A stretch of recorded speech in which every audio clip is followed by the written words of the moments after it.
నమస్కారం friends. So నేను పెట్టిన టైటిల్ ప్రకారం ఇది ధ్రువ్ రాఠీ. సో అందరు అయిపోయినరు, రాహుల్ గాంధీ గారు అయిపోయినరు, నెహ్రూ గారు అయిపోయినరు, గాంధీ గారు అయిపోయినరు, తర్వాత ముస్లిమ్స్ అయిపోయినరు, క్రిస్టియన్స్ అయిపోయినరు, కాంగీలు అయిపోయినరు, కమ్మీలు అయిపోయినరు కదా, గొర్రె బిడ్డలు అయిపోయినరు, జిహాదీలు అయిపోయినరు. ఇక లాస్ట్కి వాడికి మిగిలింది ఎవరు అంటే ధ్రువ్ రాఠీ. ఓకే, సో ధ్రువ్ రాఠీ మీద కూడా వాట్సాప్లలో చెత్త నింపుతున్నారు. అది ఏందో చూద్దాము. సో అంటే వాళ్ళకి బీజేపీ, ఆర్ఎస్ఎస్, ఈ బ్రాహ్మణులకి, అది బ్రాహ్మణుల పార్టీ, బనియాల పార్టీ. ఓకే, ఇవాళ మంత్రులు అయింది కదా, 61 మంది బీజేపీ మంత్రులు అయ్యారు. మిగతా వాళ్ళు వేరే పార్టీ వాళ్ళు ఒకరు ఇద్దరే అయ్యారు. మరి ఆ చంద్రబాబు నాయుడుకి సిగ్గుశరం ఎందుకు లేదో మరి ఇప్పుడే కదా వాడిని మెడలోంచి మంత్రి పదవులు కానీ లేకపోతే నిధులు కానీ తీసుకురావాల్సింది. తర్వాత వాడు ఎందుకు తింటాడు? వాడు ప్రతిపక్ష పార్టీలని చీల్ చేసి ఇప్పుడు టీడీపీ ఉన్న ఎంతమందిని తీసుకుంటాడో బీజేపీ వాడు. చూద్దాం, వేచి చూద్దాం. సో ఆ క్రమంలో అందరు అయిపోయినారు. ఇప్పుడు అదే బీజేపీ వాడి యొక్క ఫిలాసఫీ రెండు మూడే ఉంటాయి బాపనోడు. ఇది ఏముండదు. ఓకే, ఒకటి అభివృద్ధి చేద్దాము, ప్రజలకు మంచి చేద్దాం, వాళ్ళ బతుకులు మారుస్తాము, ఇది వాళ్ళు కట్టిన ట్యాక్స్ డబ్బులు, ఇట్లాంటిది డే టు డే మనకు బువ్వ పెట్టేది పనికొచ్చేది ఏది ఉండదు. ఎంతసేపు హిందూ ముస్లిం. 10% ఉన్నవాడంట భారత ఆర్మీ, అన్ని రకాల ఫోర్సెస్, టెక్నాలజీ, ఇన్వెస్టిగేషన్ ఏజెన్సీస్ అన్ని ఉండగా 90% ఉన్నవాడిని 10% వాడు కొడతాడంట. మళ్ళీ దాంట్లో మీద విచారణ జరగదంట. 200 కేజీల RDX భారతదేశంలోకి ఎందుకు వచ్చింది అనేది ఇప్పటి వరకు విచారణ జరగదు. రేపు 42 మంది యొక్క సైనికుల యొక్క భార్యల యొక్క మంగళసూత్రాలు చంపిన దరిద్రుడు మోడీ. అర్థమైందా? ఆ ముందు రోజుగా ఆర్మీ చెక్ పోస్ట్ ఎత్తేసాడు. ఇవాళ నిన్న వైష్ణవ్ దేవిది. ఇది విచారణ జరుగుతుందా? జరగదు. కానీ వాట్సాప్లో మాత్రం చెత్త నింపుతారు. పొద్దుగా లేస్తే హిందూ ముస్లిం ఇంతనే. ఆ 10% ఉన్న ముస్లింలు చూపెట్టి 90% ఉన్న హిందువుల యొక్క ఓట్లు కావాలి, హిందువుల యొక్క ట్యాక్స్ డబ్బులు కావాలి. ఇంతే వానికి, బ్రాహ్మణానికి తెలిసింది ఇది ఒక్కటే. ఓకే, హిందూ ముస్లిం. ఇక తర్వాత ప్రతిపక్షాలు ఉండకూడదు. ప్రతిపక్షాలు లేకపోతే నేను ఎంత దోసుకున్నా, ఎన్ని అన్యాయాలు చేసినా, ఎంత వివక్ష చేసినా నాకే ఓటేస్తారు. కాబట్టి ఏం చేయాలి? ప్రతిపక్షాలని మీద బురద అల్లాలి, అది ఏ పార్టీ అవడమే సరే. ఓకే, ఇక అట్లా కూడా వినకపోతే యొక్క నిజాయితీగా జర్నలిజం చేసేటోళ్ళు, నిజాయితీగా చెప్పేటోళ్ళు ఉంటే, ఏదైనా వీడియో వాళ్ళ యొక్క లోపాలు ఎత్తి చూపే వీడియో పాపులర్ అవుతుంటే ట్రోల్స్ ఇవ్వాలి, అడ్డమైన బూతులు తిట్టాలి. బీజేపీ పెయిడ్ ఐటీ సెల్కి మన దగ్గర కట్టిన ట్యాక్స్ డబ్బులు దోసుకొని ఏం చేస్తాడు? ఎలక్టోరల్ బాండ్స్ తీసుకొని ఏం చేస్తాడు? ప్రతిపక్ష పార్టీలు కానీ నిజం చెప్పే వాళ్ళ మీద ట్రోల్స్ ఇవ్వాలి. ఇంకా స్త్రీ అని చూడకుండా, ఆమెకు పెళ్ళయిందా, మనవాళ్ళు ఉన్నారా, మనవరాలు లేరా, అది నీ చెల్లెని ఓడనేమని అంటే నువ్వు భరిస్తావా అనే ఇంగిత జ్ఞానం లేకుండా వాళ్ళ మీద ఎన్ని బూతులు అయితే అన్ని బూతులు ట్రోల్ చేయాలి, కామెంట్లు పెట్టాలి. లేదు అంటే వాట్సాప్లలో చెత్త నింపాలి. మేము ఇన్ని అడుగుతున్నాం. నీట్ ఎగ్జామ్ స్కామ్ అయిందిరా, ఈ యొక్క దాని మీద విచారణ చేయరా, దోషులను శిక్షించరా, అది క్యాన్సిల్ చేసి మళ్ళీ పెట్టరా అంటే సపోర్ట్ లేదు. ఈ యొక్క 30 లక్షల యొక్క ఇది స్టాక్ మార్కెట్ స్కామ్ అయిందిరా అంటే విచారణ జరగదు, దోషులకు శిక్షలు పడాయి. అంటే ఎక్కడికి తీసుకుపోతున్నారు? ఇంకా ఇప్పుడు 272కి మనం ప్రభుత్వాన్ని ఏర్పాటు చేస్తాం. నీకు అంతకు కూడా రాలేదు అంటే ప్రజలు నిన్ను తిరస్కరించినట్టే. నీకు ప్రభుత్వాన్ని ఏర్పాటు చేయాల్సిన సంఖ్య నీకు బలం ఇయ్యలేదు అంటే అర్థమైంది. 400 వస్తాయన్న ప్రచారం చేసుకున్న నీకు, నేను అమ్మ గుట్టలేదు, ఆకాశం నుంచి దిగి వచ్చిన అన్న నీకు 272 వస్తే గవర్నమెంట్ ఫామ్ చేస్తావు.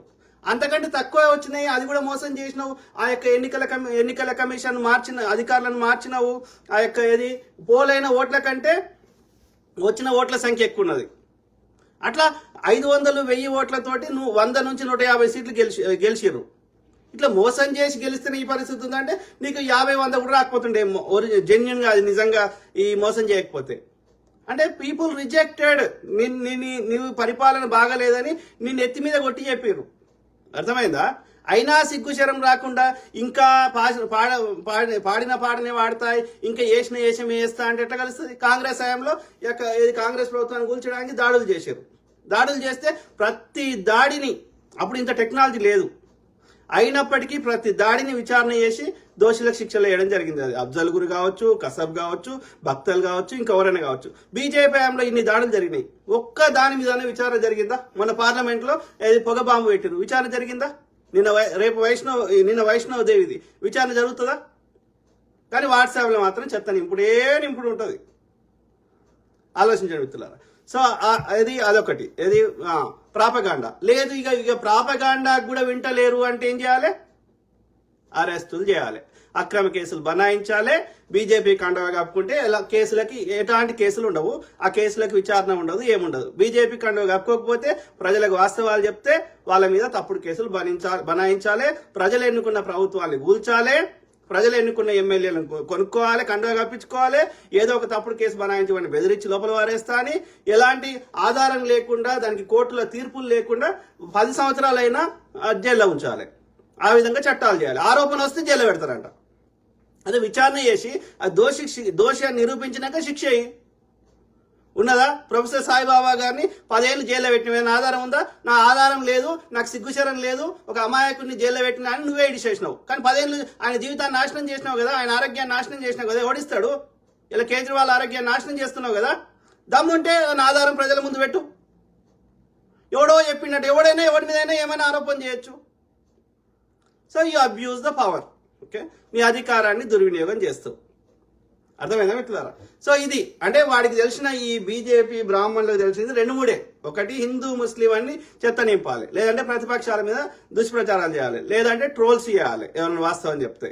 వాళ్ళ మీద చెప్పుకోని విధంగా, సభ్య సమాజం మాట్లాడుకోలేని విధంగా దుష్ప్రచారాలు చేయాలి. ఇవన్నీ కాకపోతే అరెస్టులు చేయాలి. ఏందిరా ఇది? ఈ బాపనోడు ఒక్కడు ఎట్లా పుట్టిండ్రా దరిద్రుడు? మా దేశాలకు ఎందుకు వచ్చిండ్రా? ఎవడో నీ మధ్య ఆసియా యొక్క స్టెప్పీ ప్రాంతాలు ఆడని కావాలంటివి, మమ్మల్ని బతకనిస్తలేవు. అప్పుడు ఇప్పుడు ఎప్పుడు ఇంత టెక్నాలజీ వచ్చి, ఇంత ఎడ్యుకేషన్ వచ్చినాక కూడా మమ్మల్ని ఇంకా ఇట్లనే చేస్తా అంటే ఎట్లరా? నీ జనాభా ఎంత 3% ఉన్నోడివి 97% ఇట్లా రాచి రంపాన పెడతా అంటే లెక్క పెట్టండి మిత్రులు. ఇప్పుడు వచ్చిన మంత్రి పదవులలో బీజేపీలో 61 మంత్రి పదవులు వచ్చినాయి. అలా బనియాలు బ్రాహ్మణులు ఎంతరో లెక్క పెట్టండి. నా అంచనా ప్రకారం 70 నుంచి 70, 80, 90% కూడా వాళ్ళే ఉంటారు. అర్థమైందా? సో ఆ క్రమంలో ధ్రువరాతి గురించి సోషల్ మీడియాలో వాట్సాప్లో వచ్చింది. ఓ బ్రదర్ షేర్ చేసారు వాట్సాప్లో. నేను ఏం సమాధానం చెప్పాలని చెప్పిండు ఆ బ్రదర్. సో ధ్రువరాతి మీద ఏమని ప్రచారం చేస్తారు? పేరు మార్చుకొని హిందూగా నటిస్తూ మోడీకి, బీజేపీకి, ఆర్ఎస్ఎస్కి వ్యతిరేకంగా అంతర్జాతీయంగా నిధులు సమకూరుస్తున్న పాకిస్తాన్ ISI ఏజెంట్ అంట ధ్రువరాటి. ఏమన్నా సిగ్గు, శరము, మానము, అమ్మకు, అయ్యకు, అబ్బకు ఉడితే ఏమన్నా ఆయన ఒక నా లెక్కనే తులసి చంద్ గారి లెక్క, అభిసార్ శర్మ గారి లెక్క, రవిశంకర్ గారి లెక్క, సో అందరి లెక్క ప్రజల మీద ప్రేమతోటి మాట్లాడితే, ఎవరు మాట్లాడితే మీ బీజేపీ తప్పిదాలు ఎత్తి చూపెడితే వారి మీద బురదలుడేనా? రాహుల్ గాంధీ ఇన్నిసార్లు ప్రెస్ కాన్ఫరెన్స్కి వస్తాడు, ఎవడు అడిగినా సమాధానం చెప్తాడు. కానీ నువ్వు చిన్న పిల్లలు అడిగితే కూడా సమాధానం చెప్పలేడు మోడీ. ఎప్పుడన్నా వచ్చిండా ప్రెస్ కాన్ఫరెన్స్ కి? చిన్నపిల్లలు గ్లోబల్ వార్మింగ్ గురించి అడిగితే, వరదలు వస్తున్నాయి, ఈ యొక్క వాతావరణం ఇదవుతుంది అంటే, నాకు సర్ది అయింది, నాకు సర్ది కాలేదు అంటాడు. A² + B² = 2AB కిదర్ సే ఆతా అంటాడు. లేకపోతే మోరీలకి వెళ్ళి గ్యాస్ తీసిన అంటాడు. ఇది ప్రధానమంత్రి మాట్లాడే మాటలా? ఒక మన్మోహన్ సింగ్ గారిని చూడండి, ఒక PV నరసింహారావు గారిని చూడండి, ఒక ఇందిరాగాంధీ గారిని చూడండి, ఒక నెహ్రూ గారిని చూడండి. ఎవడన్నా అడగని, ఏ క్వశ్చన్ అని అడగని, they were able to answer every question. రెగ్యులర్గా ప్రెస్ కాన్ఫరెన్స్కి వచ్చేవారు. ఎవడో స్క్రిప్ట్ రాసిస్తే బల్లానికి చెప్పాల్సిన, ప్రియురాలకు చెప్పాల్సిన మన్ కీ బాతులు మా దగ్గర వచ్చి వడతావు. దమ్ముంటారా ప్రెస్ కాన్ఫరెన్స్కి? అడుగుతాం, నీ 2 కోట్ల ఉద్యోగాలు అడుగుతాము, అన్ని అడుగుతాం, సమాధానం చెప్పడు. ఉల్టా ఎప్పుడైనా విలేకరులు అడిగితే నేను అనలేదంటాడు, వీడియోతో ఆధారం చూపెడితే. ఎక్కడున్నారా పిచ్చి మోడీ? సో ధ్రువరాతి మీద ఏది అబద్ధాలను ప్రచారం చేసే పాకిస్తాన్ ISI ఏజెంట్ ధ్రువరాతి గురించి నిజం బయటపడింది అంట. ప్రూవ్ చేయకపోతే ఏం చేయాలి? అదే ఈ వాట్సాప్తో వచ్చిన దరిద్రం ఏంటంటే, వాట్సాప్ అనేది ప్రైవేట్లీ ఎన్క్రిప్టెడ్, ఒక ప్రైవేట్ వ్యక్తులు షేర్ చేసుకునే సమాచారం. అది ఒక భార్యాభర్తలు, ఫ్రెండ్స్ అట్లా. కానీ దాన్ని అబ్యూజ్ చేస్తూ, దాన్ని ఇట్లా రాజకీయాలకు వాడుకునే, ఇట్లా దుష్ప్రచారాలు చేయడానికి వాడుకునేటువంటి దీన్ని ఆ వాట్సాప్ వాడు ప్రైవేటు వాళ్ళు ఒక ఇండివిజువల్ గా షేర్ చేసుకునే మెసేజ్లు తప్ప మిగతా వాటిని రెగ్యులేట్ చేయాల్సిన అవసరం ఉంది. ఫేక్ షేర్ చేసే వాటిని వాట్సాప్లలో పంపకుండా దాన్ని రెగ్యులేట్ చేయాల్సిన చట్టాలను తీసుకురావాల్సిన అవసరం ఉంది. ఎందుకంటే నిజంగా అది ఒక ప్రియులో, భార్యాభర్తలో, ఫ్రెండ్సో వాళ్ళు మాట్లాడుకోవడం, తల్లిదండ్రులో, రిలేటివ్సో, అది ప్రైవేట్గా మాట్లాడుకోవడానికి అయితే అది సమస్య లేదు. దాన్ని దాన్ని చట్టపరంగా ఫేస్బుక్ లో అనుకో మనం కంప్లైంట్ చేయొచ్చు, యూట్యూబ్ లో అనుకో కంప్లైంట్ చేయొచ్చు, లేదు ఇది వెబ్సైట్ లో వచ్చిందంటే కంప్లైంట్ చేయొచ్చు, దాని మీద ఫేక్ సమాచారం ఉంటే మనం దాన్ని తొలగించవచ్చు. ఈ వాట్సాప్ కి ఎక్కడుంది రెగ్యులేషన్?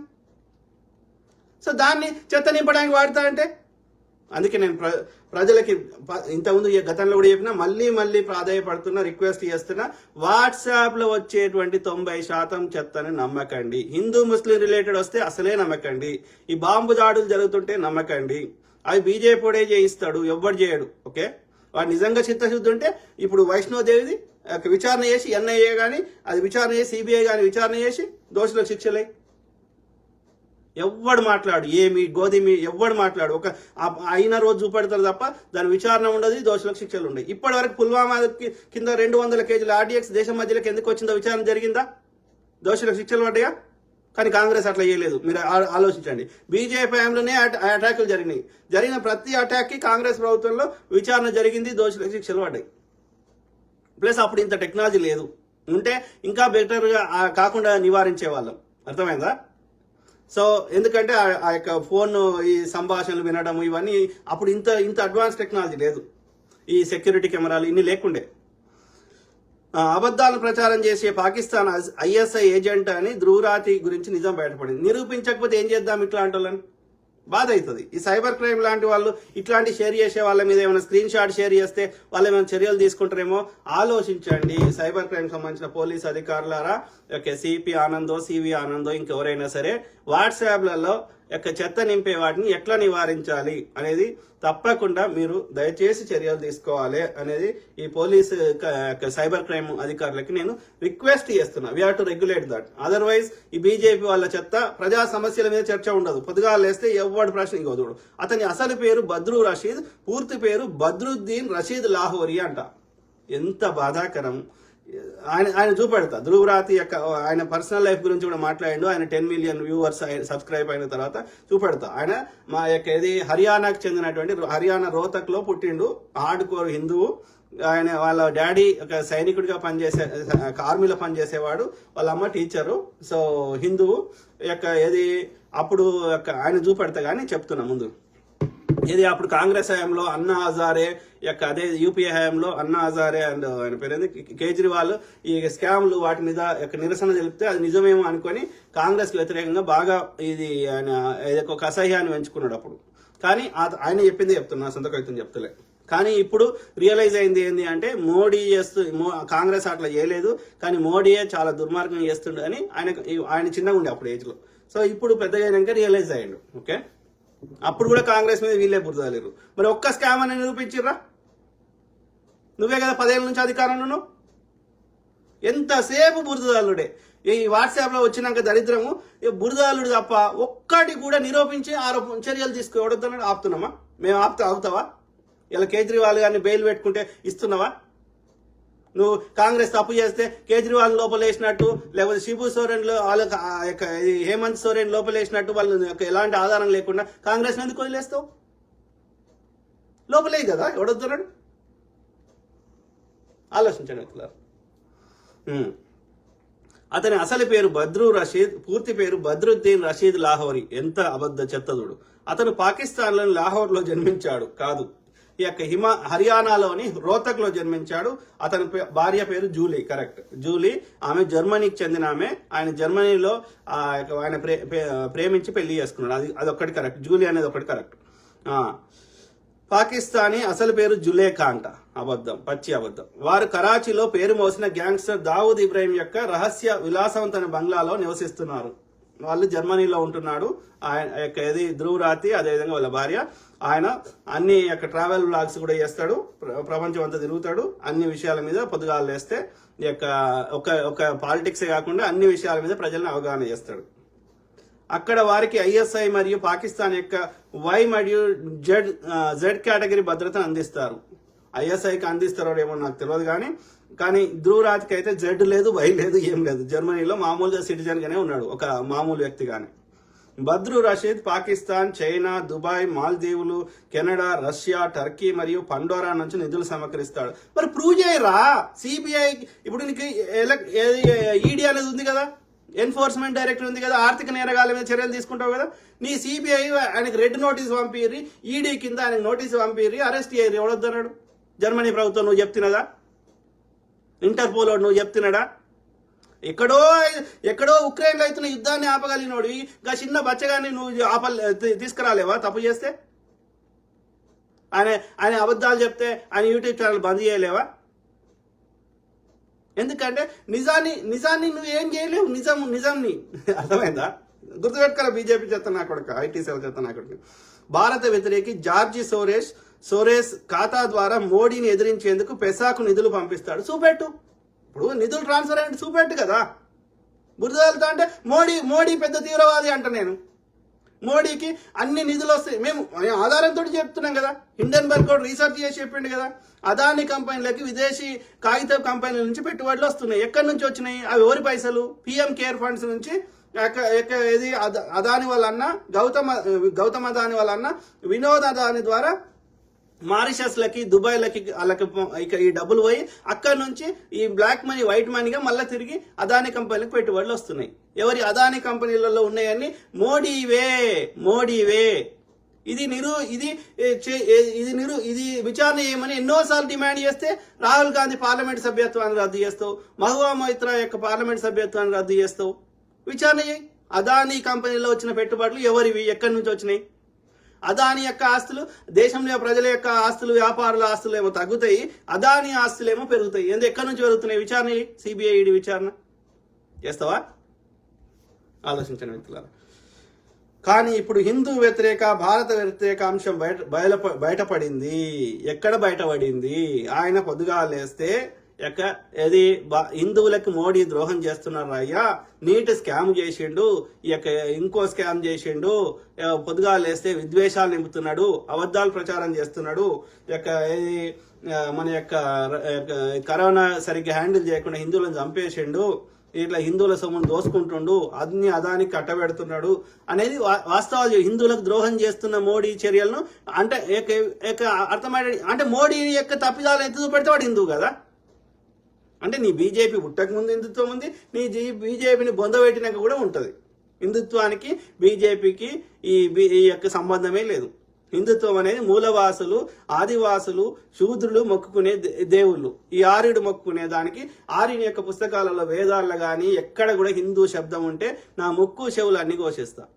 అర్థమైందా? ఆర్యుడు మన దేశానికి సంబంధం లేనివాడు. ఓకే, వాడు ఎక్కడి నుంచో వచ్చిండు, వాడి హిందుత్వానికి వాడికి సంబంధమే లేదు. Okay, Israel intelligence agency Mossad తన ఇంటెలిజెన్స్ నివేదికలో ఈ విషయాన్ని వెల్లడించింది. చూపెట్టండి ఆ మొసాద్ వాడో, వాడి నివేదిక ఏందో పెట్టాడు వాడు. కానీ వాట్సాప్లో షేర్ చెత్తనిపుతాడు. భారతదేశాన్ని విచ్ఛిన్నం చేయాలని చూస్తున్న వీడి గురించి వీలైనంత వరకు షేర్ చేసి దేశ ప్రయోజనాల దృష్టిలో బద్రు రషీద్ యొక్క నిజాన్ని అందరి ముందుకు తీసుకురావాలని అభ్యర్థిస్తున్నాం. భారత్ మాతాకి జై. ఇది వీళ్ళ బతుకులు, ఇది వీళ్ళ ఫేక్ బతుకులు. అర్థమైందా? ఏమీ చేయలేక ఎవ్వడు వీడి యొక్క ద్రోహాలను ఆయన బయట పెడుతున్నాడు కాబట్టి, ఇవి బయట పెట్టడం వల్ల వీళ్ళకి ఓట్లు పడే అవకాశం లేదు కాబట్టి ఎవ్వడు ప్రశ్నిస్తే ఆయనకు వ్యూవర్షిప్ తగ్గాలి, ఆయన వీడియోలో కూడా చూడకూడదు. అంటే ఏం చేయాలి? మనకు మంచిగా చేసిన చరిత్ర లేదు కాబట్టి మంచిగున్నోని చరిత్ర మీద బురద వెళ్ళాలి. అది వాళ్ళ సిద్ధాంతం ఏంది అంటే, ఈ బాపనోని సిద్ధాంతం ఫస్ట్ అది మంచి కుక్క ఉంటే దాన్ని చంపితే అందరూ రియాక్ట్ అవుతారు, అందరు వ్యతిరేకత వస్తుంది కాబట్టి దాన్ని పిచ్చి కుక్క అని ముద్ర వేయాలంట. పిచ్చి కుక్క అని ముద్ర వేసినాక దాన్ని చంపినా ఎవడు రియాక్ట్ కాడంట. ఇది బీజేపీ యొక్క బ్రాహ్మణుడి యొక్క కుటిల నీతి, కుటిల నీతి. ఆ చాణక్యుడి యొక్క కుటిల నీతి అన్నట్టు. వాడు ధైర్యంగా యుద్ధం చేసి గెలవలేకపోయాడు నందులతోటి. ఎందుకంటే నందుడు యొక్క బీసీ కాబట్టి ఆ యొక్క బీసీ కింద పనిచేయడం ఇష్టం లేక మంగళాయన కింద ఈ బ్రాహ్మణుడైనటువంటి చాణక్యుడు నంద వంశాన్ని నాశనం చేసిండు. దరిద్రుడు డైరెక్ట్ యుద్ధం చేసిండా? చేయలేదు.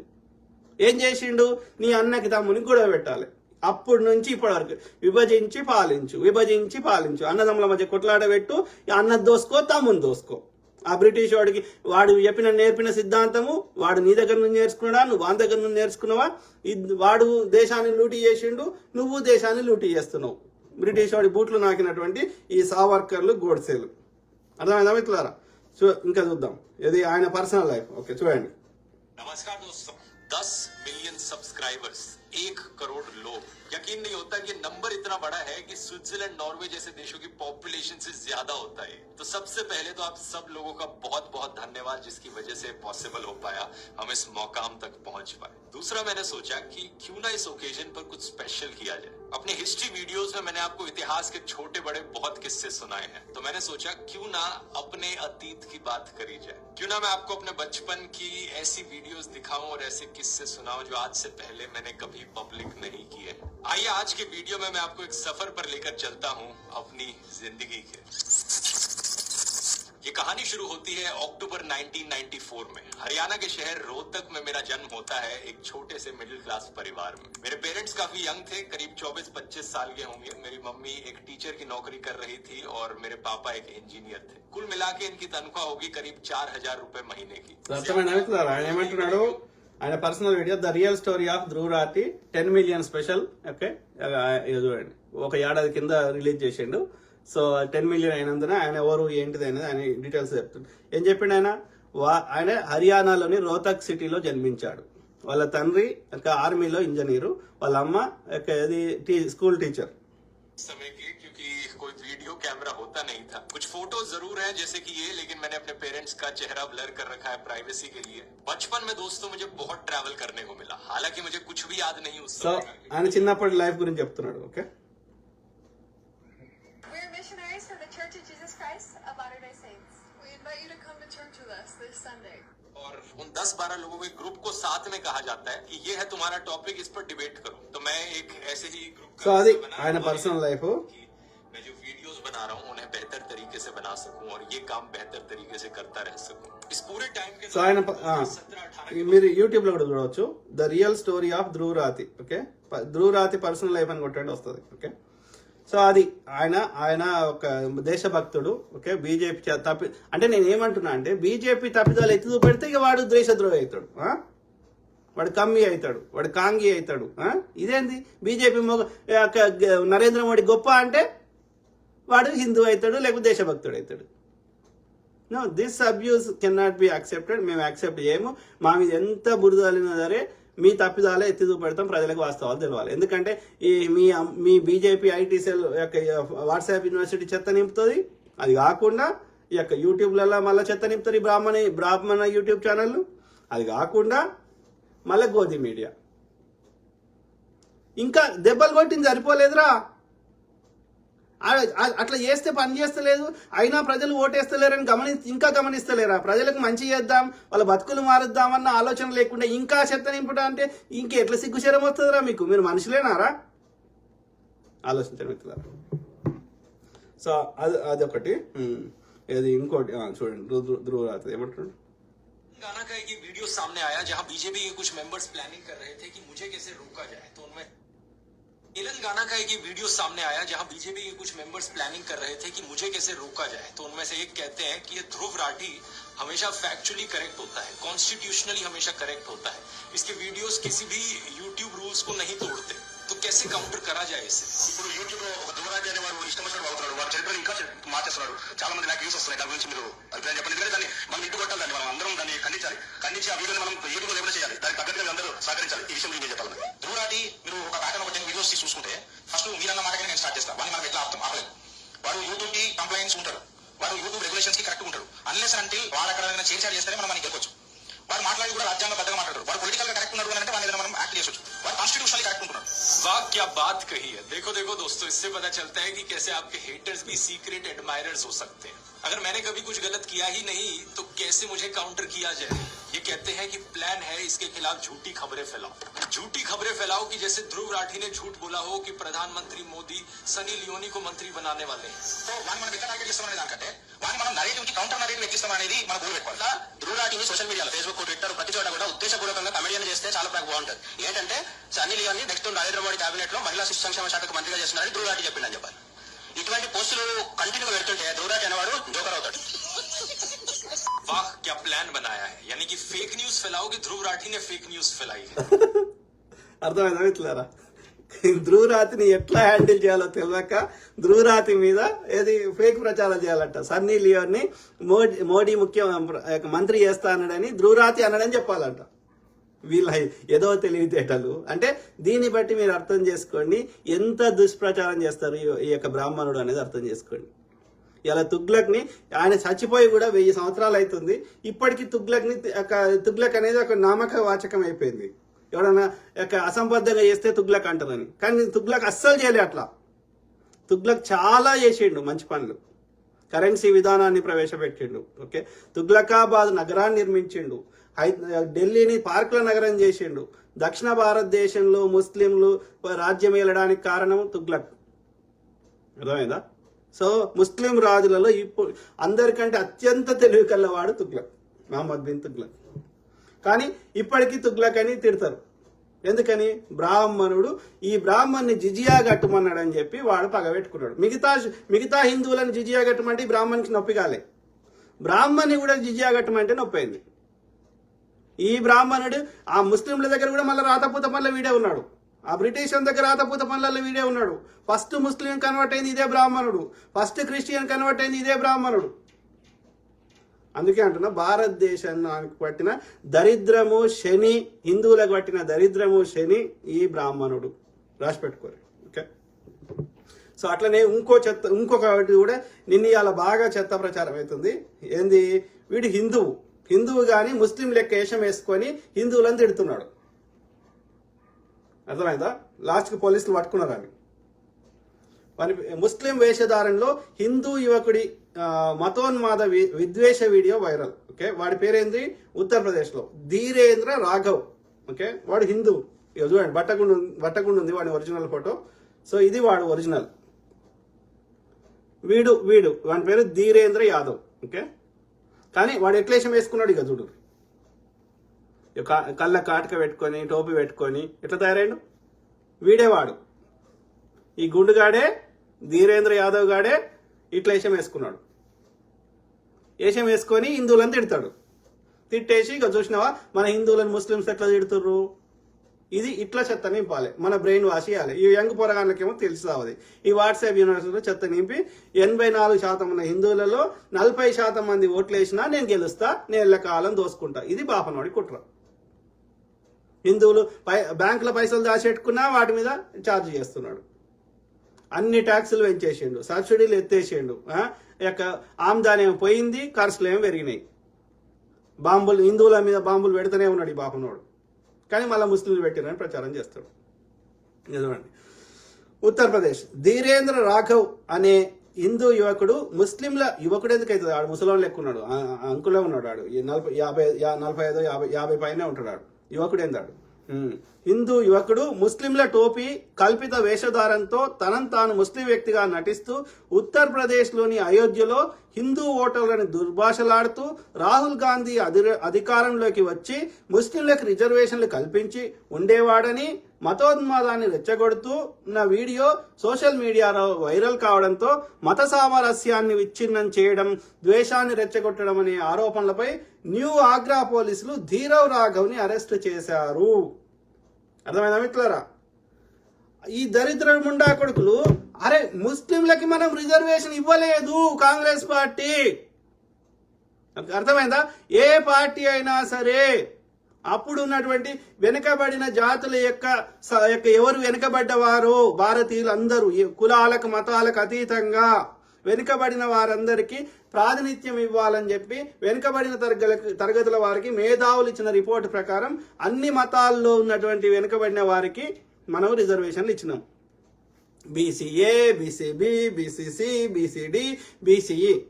అందులో ఏబీసీ యొక్క రిజర్వేషన్ కూడా తీసి ముస్లింలకు ఇవ్వలేదు, అందరు ముస్లింలకు ఇవ్వలేదు. ముస్లింలలో వెనుకబడిన వారు అంటే దూదేకుల వారు అట్లా చాలా వెనుకబడిన వారికి ఇచ్చినాం. అది మేధావులు ఇచ్చిన రిపోర్టు ప్రకారం. అది ఎక్కడి నుంచి ఇచ్చినాం? అది బీసీల యొక్క రిజర్వేషన్ తీసియలే, బీసీలకు రిజర్వేషన్ తగ్గియలే. ఈ బ్రాహ్మణులు దోసుకునే యొక్క ఏది అందరం హిందువులం అని చెప్పి మొత్తం యొక్క 99% బ్రాహ్మణులే అనుభవిస్తారు కదా. ఇవాళ హైకోర్టుల జడ్జిలు కానీ ప్రభుత్వ కేంద్ర శాఖలలో కానీ అన్నిట్లలో ఆ బ్రాహ్మణుల యొక్క 4% రిజర్వేషన్ తీసి ఈ ముస్లింలకి ఇవ్వడం జరిగింది. అందులో కూడా అందరు ముస్లింలకు కాదు, వెనుకబడిన ముస్లింలకు మాత్రమే. వెనుకబడిన హిందువులకు ఎట్లా ఇచ్చిండ్రో హిందువులలో వెనుకబడిన వారికి అట్లనే ముస్లింలలో వెనుకబడిన వారికి ఇచ్చారు, కానీ ముస్లింలు అందరికీ ఇవ్వలేదు. అట్లనే హిందువులు అందరికీ ఇవ్వలే. అర్థమైందా? ఎవరికి తీసిచ్చినాం? బ్రాహ్మణులకు తీసిచ్చినాం, బీసీలకు తగ్గియలే. అంటే పొద్దుగాలు వేస్తే ఫేక్ ప్రచారం చేస్తారు ఈ బాపన్న కొడుకులు, బీజేపీ ఐటీ సెల్ సంబంధించిన వారు. అర్థమైందా? ఇట్లా చూడండి, ఇంకో ముస్లింగా నటిస్తూ అభ్యంతరకర వ్యాఖ్యలు చేసిన యూట్యూబర్ పోలీసులకు చిక్కాడు. మళ్ళీ అరెస్ట్ చేసి కేసు పెట్టారు. ఫలితాలు వెల్లడించిన తర్వాత మీడియాలో ఫలితాలు వెల్లడించిన తర్వాత ధీరేంద్ర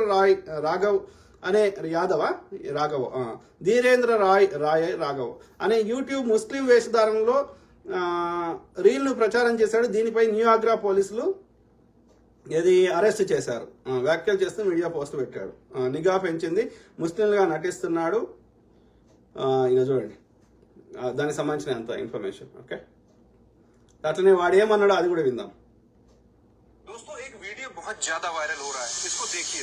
दोगले हिंदुओं बच गए तुम लोग इस बार, हाथ में सरकार आते आते राम भक्त हिंदुओं ने बचा लिया, नहीं तो राहुल हमें आरक्षण देता, अयोध्या में मंदिर की जगह दोबारा से मस्जिद बनती हमारी, मगर 5 साल और सही, बनेगी अल्लाह की रहमत। आपको पता है इसका नाम क्या है? ये कोई मुसलमान नहीं है, एक हिंदू है, धीरेंद्र राघव, जो इस तरीके की वीडियो फैला रहा है जिससे कि समाज के अंदर नफरत बढ़े, जो इन अंधभक्तों का अक्सर काम हुआ ही करता है। इसके चैनल पर व्यूज नहीं आते तो इसने सोचा हिंदू मुस्लिम कर लेते हैं। अभी से कुछ दिन पहले अब की बार 400 पार की वीडियो बना रहा था, जो कि इनकी 300 पार भी नहीं कर पाए। मोदी सरकार 400 पार, इससे पहले कि ये वीडियो और अंधभक्तों तक पहुंच जाए, वो अपने अंधभक्त सर्कल व्हाट्सएप यूनिवर्सिटी में इसको शेयर करें। आप इसको पहले ही अंधभक्तों तक पहुंचा दीजिए, जिससे कि नफरत फैलने से पहले ही उनका झूठ जो है वो एक्सपोज हो जाए। అర్థమైందా మిత్రులారా? వాడు హిందువే కానీ ముస్లింల కేశం వేసి అట్లా చేస్తున్నాడు. ఓకే, అబద్ధాలు ప్రచారం చేస్తున్నాడు. ఎక్కడ చెప్పినావురా? ఏది రామ మందిరం కూలగొడతా అని చెప్పినాడు రాహుల్ గాంధీ. ఎవడరా కట్టుకొని వద్దన్నది? నువ్వే కావాలని కయ్యం పెట్టుడు తప్ప ఎందుకు జాగలేదా? కాంగ్రెస్ హయాంలో స్వతంత్రం వచ్చినాడు ఎన్ని గుళ్ళు ఉండే? 2014 వరకు ఎన్ని లక్షల గుళ్ళు కట్టుకున్నారు హిందువులు చందాలు వేసుకొని. అక్షరధామ్ టెంపుల్ ఎవరి హయాంలో కట్టుకున్నారా? ఎవడొద్దన్నారా? కాంగ్రెస్ వాళ్ళు హిందువులు కాదారా? అలా మోడీ చేసింది ఏముందిరా నాయన? కాలక్రమేణా కోర్టు తీర్పు ఇచ్చింది, ప్రజలు చందాలు వేసుకొని కట్టుకున్నారు. అలా మోడీ చేసింది ఏముంది? నువ్వు కావాలని కయ్యం పెట్టినావు. ఆడ మసీదు ఉంటే ఉండని రా, ఇంకో దగ్గర కట్టుకో, జగలేదా? దాన్ని గుల్లగొట్టేందుకు కట్టాలి? నాకు అర్థం కాదు. ఏదైనా స్ట్రక్చర్ ఉంది ఉండాక దాన్ని ఎందుకు కూలగొట్టాలి? తవ్వితే మస్తుగా లింగాలు వస్తాయి, ఎక్కడ తవ్వినా వస్తాయి. ప్రతి రాయి ఒక లింగమే. భూమాత, భూమాత. మరి భూమిని మొక్కుతాం కదా మనం. మరి ఏం చేద్దాం? మరి భూమి మీద ఉచ్చబోయొద్దు. మళ్ళా భూమాత కదా. ఎక్కడ చెప్తారు? ఎందుకు చెప్తారు? ఉన్నదాన్ని కూలగొట్టి కట్టుడు ఎందుకు? కొత్త కట్టుకో, జగలేదా? అయోధ్యలో జగలేదా? దేశమంతా లేదా? మరి అయోధ్యలో ఉన్నదే రామాలయం అయితే దేశంలో అన్ని రామాలయాలు కూలగొడదాం. అయోధ్యకే పోదాం మీకు అందరం. మిగతా దగ్గర రాముడు లేనట్టే కదా నీ భాషలో. అక్కడనే మసీదులే ఉన్నాడా రాముడు? బాబరీ మసీదులే కూర్చున్నాడా? ఇక వేరే ఎక్కడ లేడా రాముడు? కావాలని కయ్యం పెట్టాలి. హిందూ ముస్లిం తీసుకురావాలి, ఓట్లు దండుకోవాలి, హిందువుల సొమ్ము దోసుకోవాలి. అర్థమైందా? విద్వేషాలు నింపాలి. హిందువుల సొమ్ము కావాలి, హిందువుల ఓట్లు కావాలి. హిందువులు కాలినడకన పోయి చచ్చిపోయినా ఏం కాదు, కుక్క మాంసం తిన్నా ఏం కాదు, ఇంట్లో కూర్చున్న వాళ్ళు రోడ్ల మీదకి వచ్చి వాళ్ళ యొక్క వ్యాపారాలు మొత్తం నాశనం చేసుకున్నా ఏం కాదు, రైతుల ఉద్యమాలు చేసి 700 మంది హిందూ రైతులు చచ్చిపోయినా నీకు బాధ కాదు. దరిద్రపు నా కొడక. ఆలోచించండి మిత్రులారా. ఓకే, కామెంట్ చూద్దాం. పొద్దుగా లేస్తే సో అది మిత్రులా చూస్తున్నారు కానీ ఎక్కువ కామెంట్స్ లేవు. ఐ కీప్ టాకింగ్, మాట్లాడుతూనే ఉంటా. ప్రతి అంశం మీద అవగాహన చేయడానికి నా వంతు నేను కృషి చేస్తా. నిజంలో బతుకుదాం. అట్లనే అందరి ముస్లింలకు కూడా మోడీ ప్రధాని, అందరి భారతీయులకు, అన్ని కులాల వారికి, అన్ని మతాల వారికి మోడీ ప్రధాని. ఆయన మొన్ననే అంతకుముందు ప్రమాణం చేసిండు, మొన్న కూడా రాజ్యాంగం మీద ప్రమాణం చేసిండు. కులాలకు మతాలకు అతీతంగా అందరి భారతీయుల యోగక్షేమం చూడడం నా బాధ్యత అని రాజ్యాంగం మీద ప్రమాణం చేసిండు. అన్నప్పుడు మళ్ళా ఈ కొట్లాట ఎవరికి చేసింది ఏం లేదు, ఏ భారతీయుడికి చేసింది ఏం లేదు, ఏ హిందువుకి ఏం చేసింది లేదు. కానీ పొద్దుగా లేసి చెత్త నింపుడు ఎందుకు? ముస్లింలను కూడా, ముస్లింల యోగక్షేమాలు చూడాల్సిన బాధ్యత కూడా మోడీదే. వాళ్ళు ట్యాక్సులు కడతలేరా? వాళ్ళు భారతీయులు కాదా? ఎందుకు ఈ చెత్త? సో నిజంలో బతుకుదాం, అందరి యోగక్షేమాలు, అందరు బాగుపడదాం, అందరు బాగుండాలి, అందులో మనం ఉండాలి. ఓకే, సర్వే జన సుఖినో భవంతు. ప్రతి అంశం మీద అవగాహన ఇవ్వడానికి నా వంతు నేను కృషి చేస్తా. God bless all, take care, good night, bye.